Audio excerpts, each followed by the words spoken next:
Ito na siya guys, luto na. Luto na siya. Ngayon ay ating titikman. Ating ang sabaw. Masarap.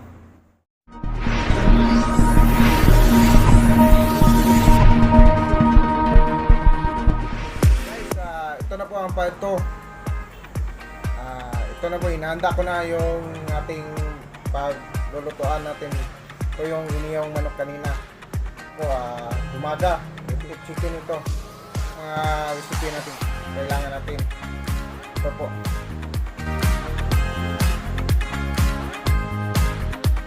Saka ito. Alam niyo na, ano ito. Hindi mawawala talaga sa pagluluto ng itong asin. Samahan niyo ako magluto. Let's go! Ilunod mo na yung mga lamas natin. Bago yung isa lang. Sunod, ikalawa, itong manok. Kailangan natin ang itayin. Lumalabas ng kanyang katas o sabaw. Lalo pa siyang madaling ito lumabas yung katas, saka naman ilalagyan ng tanglad.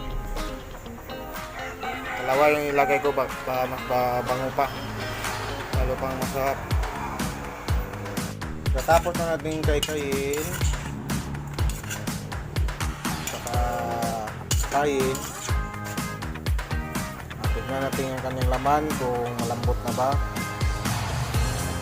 Malambot na nga. Sabaw, pinainit ko na.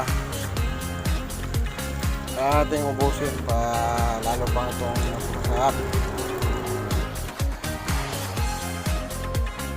Mainit na tubig nilagay ko pa dito na sa yote naman. Madali siyang lumambot. Ilunod ko na. Kaya natin ang kukain mga anong timpla. Sabay na yung paglagay ng asin,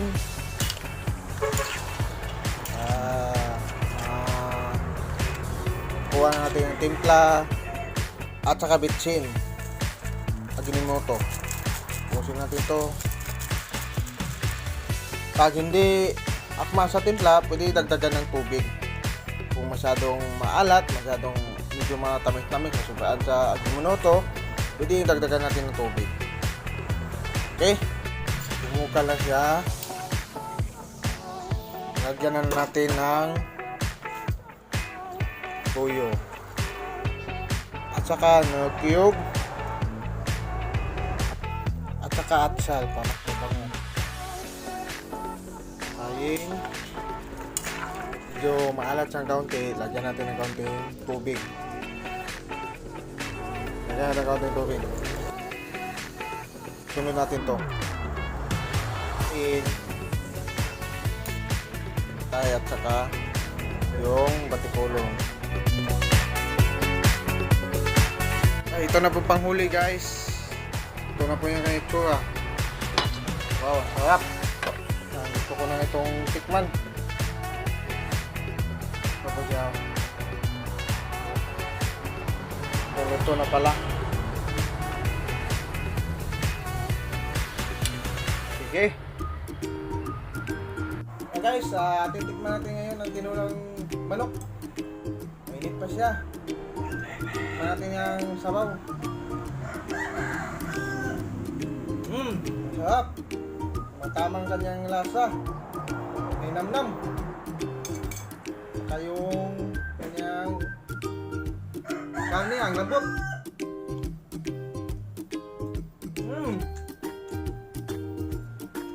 Patok na patok talaga. Pwede talaga ako mag-negosyo nito.